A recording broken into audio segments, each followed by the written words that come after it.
Welcome back to the Everyday Faith Podcast from Eastside with today's faith-rooted principle. Hello, this is Pastor Finley Cutshaw. Today is Thursday, August 27th, 2026, and I'm reading from the devotional we've been using this year by Dr. Paul Chappell. This one is titled Ancient Landmarks, and the rooted principle today is commit yourself to remaining faithful to the great truths of the Word, no matter who else may change. What a tremendous statement. Proverbs 22:28 says this, remove not the ancient landmarks which thy fathers have set. Of all the things that we have lost in our country, one of the most serious is the appreciation for the overtly Christian nature of our heritage. For example, Yale was founded as an institution dedicated to training preachers for the colonies as a conservative alternative to Harvard, which had begun as a sound institution but had become more liberal. Timothy Dwight, the grandson of Jonathan Edwards, graduated from Yale at just 17 years of age and entered the ministry.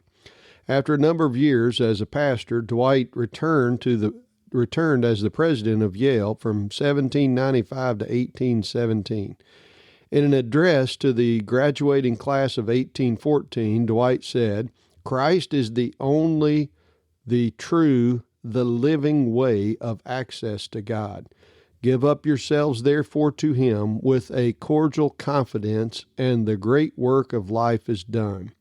Today, Yale would laugh at someone making such a claim as it goes against their belief in diversity. How does such a massive change take place? It begins with small compromises, usually made to be more acceptable to those around us. Of course, this wicked transformation is not limited to institutions. Individuals must guard against it as well. Think of Lot choosing to live in well-watered lands for his cattle and placing his tent so that it faced toward Sodom.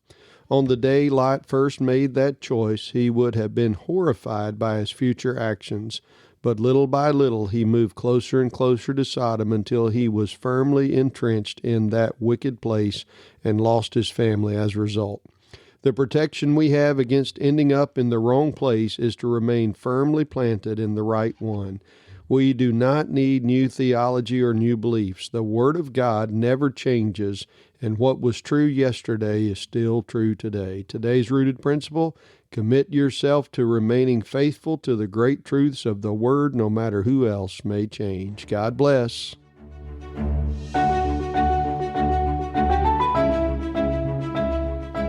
Thanks for joining us for today's Rooted Principle right here on the Everyday Faith Podcast. If today's conversation has encouraged you, be sure to share it with someone who might need it, and don't forget to follow and subscribe so you never miss an episode. We'll see you next time right here on the Everyday Faith Podcast.